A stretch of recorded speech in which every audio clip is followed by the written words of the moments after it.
اعوذ باللہ من الشیطان الرجیم بسم اللہ الرحمن الرحیم۔ جامعہ سیدہ فاطمہ الزہرا مرید چکوال کے یوٹیوب چینل دین اسلام پر آپ سب لوگوں کو، سننے والے سامعین اور ناظرین کو خوش آمدید۔ میں آپ کا میزبان ڈاکٹر حافظ محمد اسحاق۔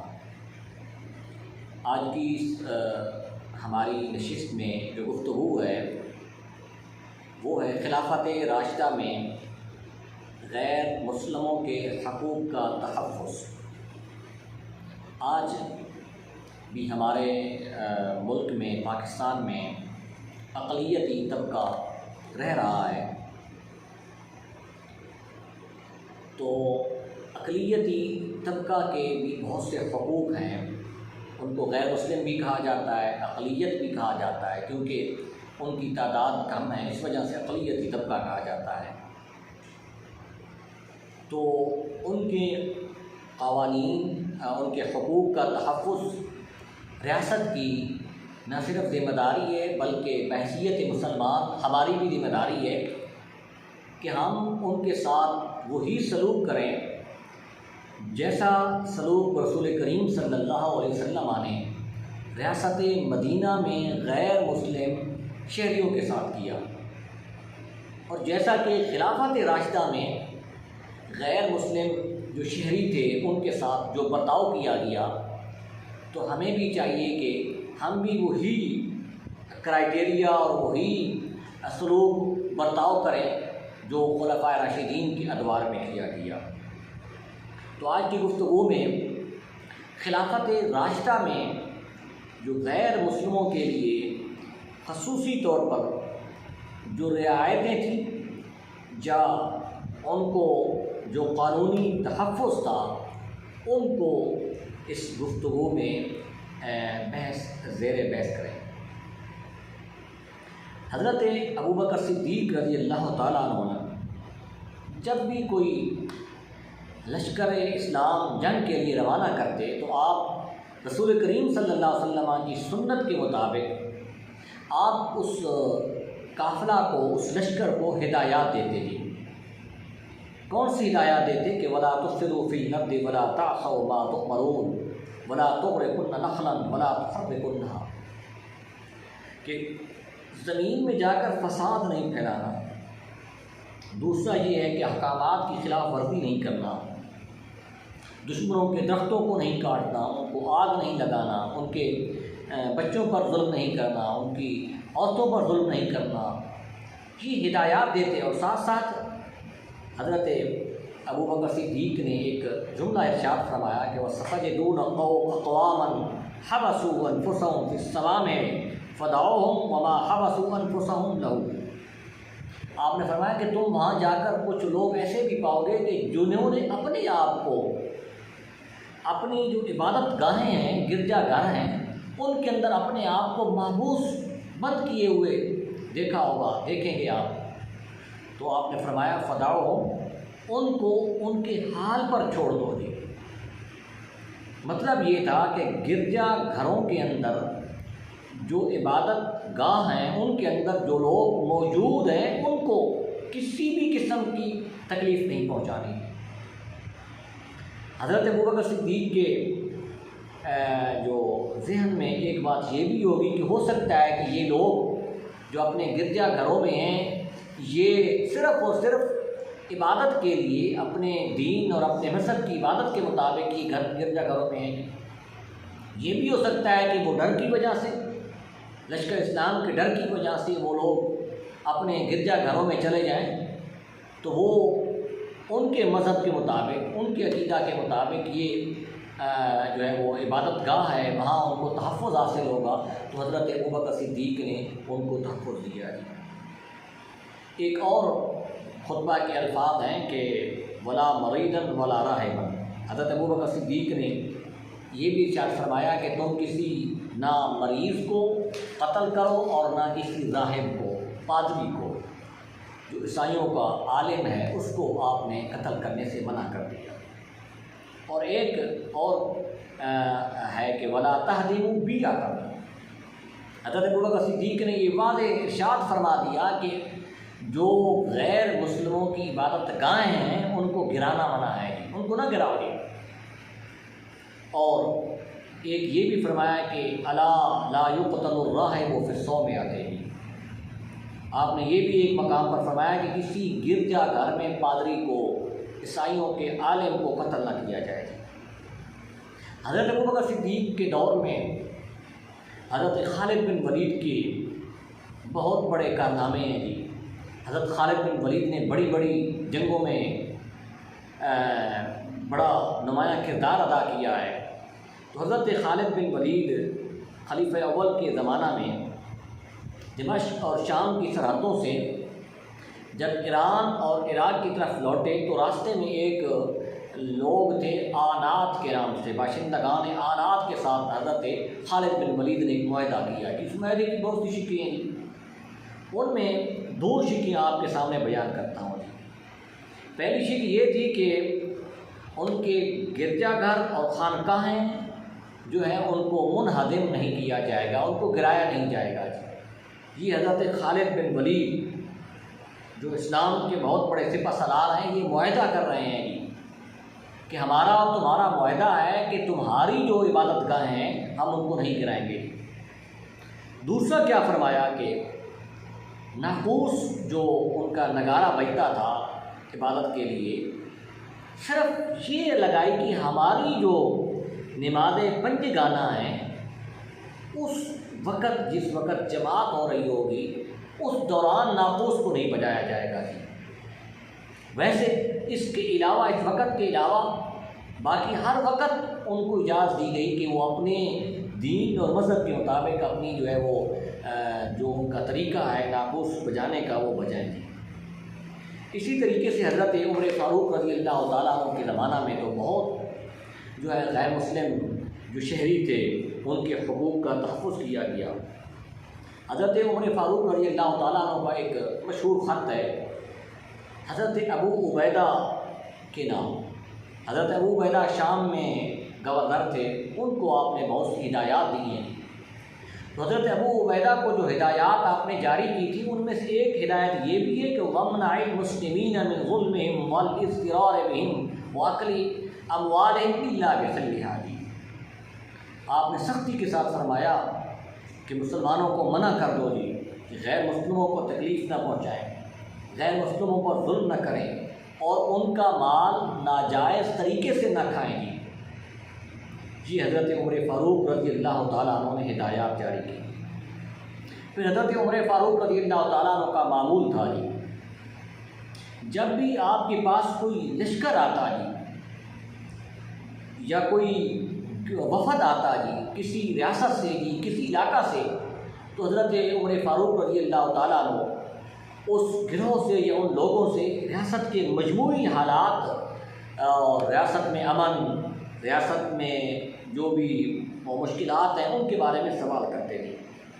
تو حضرت عمر فاروق رضی اللہ تعالیٰ عنہ نے یہ معمول بنایا ہوا تھا جی کہ جب بھی کوئی وفد اسلامی ریاستوں میں سے جس دوسرے علاقوں میں سے آتا تو آپ یہ بھی دریافت کرتے کہ کسی مسلمان نے کسی غیر مسلم کو کوئی تکلیف تو نہیں پہنچائی، تو اس پر جو جواب ملتا تو حضرت عمر فاروق پھر اس کے بارے میں فیصلہ کرتے۔ حضرت عمر فاروق رضی اللہ تعالیٰ عنہ کی زندگی جو ہے غیر مسلموں کے حقوق کے تحفظ کے لیے گزری ہے۔ حضرت عمر فاروق رضی اللہ تعالیٰ عنہ نے غیر مسلموں کے ساتھ وہ سلوک کیا ہے جو تاریخ انسانیت میں ایسا سلوک نہیں ملتا ہے۔ حضرت عمر فاروق رضی اللہ تعالیٰ عنہ نے اجناد کے جو سپہ سالار تھے اس کے نام میں خط لکھا جی، اللہ یضرب الجزیۃ علی النساء ولا علی الصبیان۔ اسلام میں ایک جزیہ پہلا ٹیکس تھا جی، یہ جزیہ وہ ٹیکس تھا جی جو غیر مسلم شہری مسلمانوں کی ریاست میں رہنا چاہتے ہیں اور اس کے بدلے میں ان کے تحفظ کے لیے وہ اپنی طرف سے ایک حکومت کو ٹیکس دینا چاہتے ہیں تو اس کو جزیہ کہا جاتا ہے۔ تو حضرت عمر فاروق نے یہ ہدایت جاری کر دی کہ غیر مسلموں کی جو عورتیں ہیں، جو بچے ہیں، ان سے جزیہ نہ لیا جائے۔ پھر ٹیکس جو کلیکشن تھی، جزیہ جو اکٹھا کرنا تھا، ان کے معاملے میں بھی حضرت عمر فاروق رضی اللہ تعالیٰ عنہ خصوصی خیال رکھتے تھے کہ کہیں غیر مسلم شہری جو ہیں ان پر اس جزیہ کے معاملے میں ٹیکس تو ظلم تو نہیں ہو رہا۔ جیسا کہ حضرت عمر فاروق رضی اللہ تعالیٰ عنہ کے پاس ایک بہت بڑا مال جمع کیا گیا۔ حضرت عمر فاروق نے پوچھا حضرت ابو عبیدہ سے کہ یہ اتنا بڑا مال کیسے آ گیا؟ حضرت ابو عبیدہ نے کہا کہ میرا خیال ہے کہ یہ جزیہ کی رقم ہے جی۔ تو اس پر حضرت عمر فاروق رضی اللہ تعالیٰ عنہ نے یہ فرمایا جواباً کہ کیا تم جزیہ کے معاملے میں لوگوں پر سختی کرتے ہو، اور سختی کے نتیجہ میں اتنا مال جو ہے وہ جمع ہو گیا ہے؟ اس پر حضرت ابو عبیدہ نے کیا کہا کہ اللہ کی قسم، ہم نے یہ ٹیکس معافی اور نرمی کے ساتھ وصول کیا ہے، پیار اور محبت کے ساتھ وصول کیا ہے، سختی کے ساتھ، ڈنڈے کے ساتھ نہیں کیا۔ اس پر حضرت عمر فاروق رضی اللہ تعالیٰ عنہ نے کی زبان سے یہ الفاظ نکلے، الحمدللہ الذی لم یجعل ذلک علی یدی ولا فی سلطانی۔ اللہ کا شکر ہے کہ میری سلطنت میں، میری حکومت میں میرا ہاتھ اور میرے جو معاونین ہیں ان کے وجہ سے کوئی غیر مسلم شہری جو ہے وہ پریشان نہیں ہے۔ اس پر میں اللہ کی حمد بجا لاتا ہوں۔ حضرت عمر فاروق رضی اللہ تعالیٰ عنہ جب کبھی بھی کسی ریاست کا دورہ کرتے ہیں تو اس دوران بھی غیر مسلموں پر آپ کی خصوصی نظر ہوتی تھی۔ حضرت عمر فاروق شام کے سفر میں جب گئے تو وہاں دیکھا کہ ایک عامل نے غیر مسلم شہری کو جزیہ نہ دینے کی وجہ سے دھوپ میں بطور سزا کھڑا کیا ہوا تھا جی۔ تو حضرت عمر فاروق رضی اللہ تعالیٰ اس کو فرمایا فتعوہم لا تکلفوہم ما لا یطیقون، فرمایا کہ ان کو چھوڑ دو، کیوں ان کو وہ سزا دے رہے ہو جس کی یہ طاقت نہیں اٹھا سکتے۔ فرمایا لا تعذبوا الناس فإن الذین یعذبون الناس فی الدنیا یعذبهم اللہ یوم القیامہ، کہا ان لوگوں پر ظلم نہ کرو، کیونکہ جو ظلم دنیا میں کرتا ہے اللہ تبارک و تعالیٰ اس کے بدلے میں قیامت والے دن اس کو عذاب دے گا جی۔ تو اس سے بھی یہ معلوم ہوتا ہے کہ حضرت عمر فاروق رضی اللہ تعالیٰ عنہ اپنے دور میں کس انداز میں غیر مسلم شہری جو تھے ان کے حقوق کا تحفظ کرتے تھے۔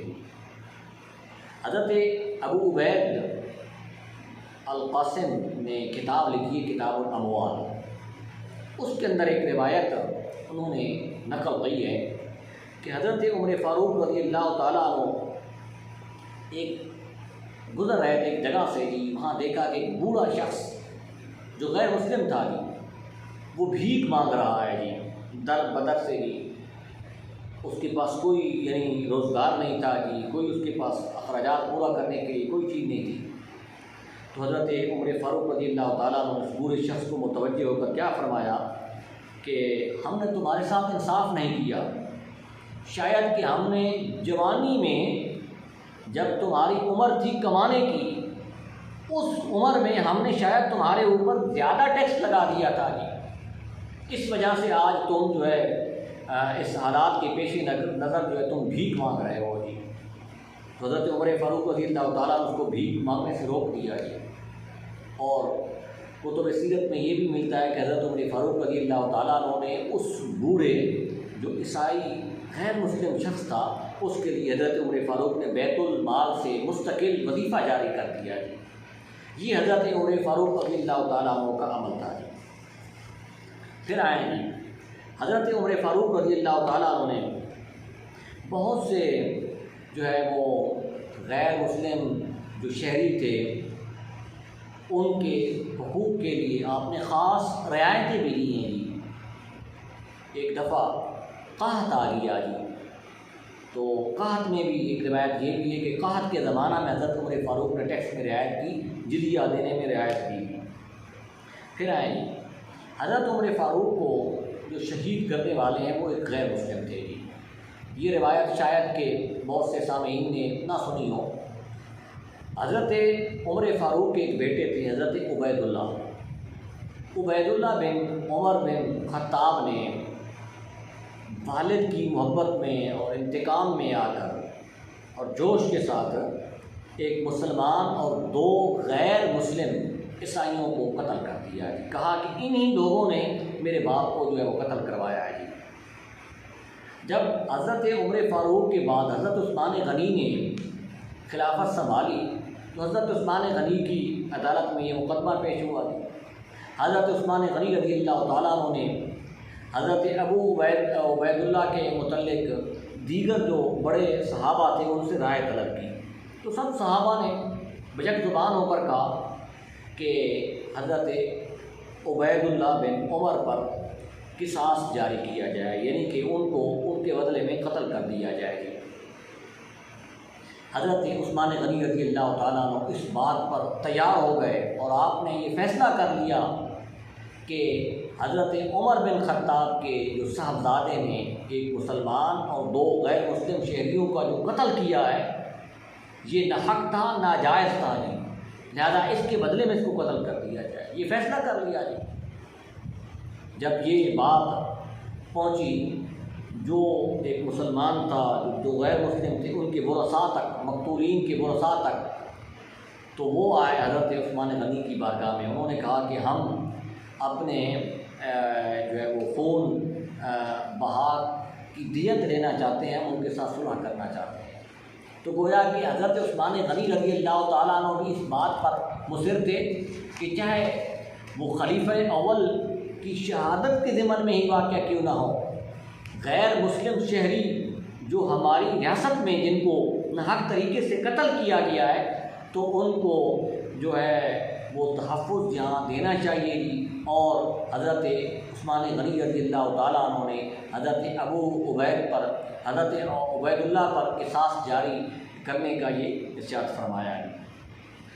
پھر آئے حضرت علی المرتضیٰ شیر خدا رضی اللہ تعالیٰ عنہ کے جو ہے وہ اس زمانہ میں جی، اگرچہ حضرت علی کا جو زمانہ ہے وہ ان میں بہت سی جنگیں ہوئی ہیں جی، ریاست اندرونی طور پر جو ہے وہ خلفچار کا شکار تھی جی، بہت سے مسائل تھے حضرت علی کے سامنے، مگر حضرت علی المرتضیٰ رضی اللہ تعالیٰ عنہ نے غیر مسلموں کے ساتھ بہت عمدہ سلوک کیا ہے جی۔ ایک تو وہ روایت بھی حضرت علی المرتضیٰ کی آپ نے سنی ہوگی کہ حضرت علی اور ایک یہودی شخص کا جو ہے وہ آپس میں لین دین کا تنازع ہوا جی، تو حضرت علی یہودی شخص کے مقابلہ میں عدالت میں پیش ہوئے جی۔ تو اس سے یہ بھی پتہ چلتا ہے کہ خلیفہ وقت اور ایک عام غیر مسلم شہری لین دین کے معاملے میں اور حقوق کے معاملے میں وہ برابر ہیں جی۔ حضرت علی المرتضیٰ کے پاس ایک شخص ایک مسلمان کو پکڑ کر لایا گیا جس مسلمان نے ایک غیر مسلم شخص کا قتل کیا تھا۔ حضرت علی المرتضیٰ رضی اللہ تعالیٰ عنہ نے شہادت کو اور حالات کو دیکھ کر یہ فیصلہ کیا کہ مسلمان کو غیر مسلم کے بدلے میں قتل کر دیا جائے بطور قصاص۔ اب جو غیر مسلم تھا اس کے ورثاء نے اس مسلمان جو قاتل تھا اس کے ساتھ صلح کر لی اور دیت لے لی۔ حضرت علی المرتضیٰ شیر خدا رضی اللہ تعالیٰ عنہ نے غیر مسلم جو شہری تھا جس کو ایک مسلمان نے قتل کیا تھا اس کے ورثاء کو بلایا تھا، اور مقتول کے ورثاء سے آپ نے کیا سوال کیا؟ لعلہم فزعوک او حتروک، کہ شاید تمہیں ڈرا کر دھمکا کر یہ صلح کروائی گئی ہو۔ خود خلیفہ وقت ایک اس کی تفتیش کر رہے ہیں کہ ہو سکتا ہے کہ ڈرا کر دھمکا کر صلح کر لی گئی ہو۔ تو انہوں نے کہا کہ نہیں، ہمارا جو یعنی بھائی تھا وہ دنیا سے جا چکا ہے جی، تو اس کے پیچھے بیٹے ہیں جی، ہم ان کی جو ہے وہ معاشی طور پر ان کو مضبوط کرنے کے لیے ہم نے ان سے دیت لے لی ہے، تو ہم نے دل اور رضا کے ساتھ جو ہے اس فیصلے کو کیا ہے جی۔ تو اس پر حضرت علی المرتضیٰ شیر خدا رضی اللہ تعالیٰ عنہ نے کیا ارشاد فرمایا، من کان لہ ذمتنا فدمہ کدمنا ودیتہ کدیتنا جی۔ آپ نے فرمایا کہ جو ہمارے اسلامی ریاست کے غیر مسلم شہری ہیں جی، یہ بہت بڑا تاریخی جملہ ہے جو حضرت علی المرتضیٰ شیر خدا نے ارشاد فرمایا۔ کیا فرمایا کہ جو ہماری ریاست اسلامی ریاست کے غیر مسلم شہری ہیں ان کا خون ہمارا خون ہے، فدمہ کدمنا ودیتہ کدیتنا جی۔ فرمایا ان کی دیت ہماری دیت جیسی ہے۔ پھر ایک اور روایت حضرت علی المرتضیٰ کی ہے، آپ نے فرمایا کہ اذا قتل المسلم النصرانی قتل به، ایک مسلمان جب غیر مسلم کو قتل کرتا ہے، مارتا ہے، تو اس کے بدلے میں اس کو قتل کر دیا جائے گا۔ آج ہمارا معاشرہ تفریق کا شکار ہے، ہمارا معاشرہ انتہا پسندی کی طرف جا رہا ہے۔ صرف یہی نہیں کہ مذہبی لحاظ سے ہمارے معاشرے میں تلیاں پیدا ہو رہی ہیں، دوریاں پیدا ہو رہی ہیں۔ ہم جو غیر مسلم جو ہمارے شہر میں ہمارے ملکوں میں رہ رہے ہیں، ہم ان کو نفرت کی نگاہ سے دیکھتے ہیں جی، لیکن جو ہماری تاریخ ہے جی، جو خلفاء کی سیرت ہے، رسول کریم صلی اللہ علیہ وسلم کا جو طرز عمل ہے وہ اس کے برعکس ہے۔ رسول کریم صلی اللہ علیہ وسلم نے جو ان کو حقوق دی ہیں، آج ضرورت اس امر کی ہے کہ جو ہمارے معاشرہ میں ہمارے ساتھ جو غیر مسلم شہری پاکستان میں زندگی گزار رہے ہیں وہ ہمارے رویے سے تنگ ہو کر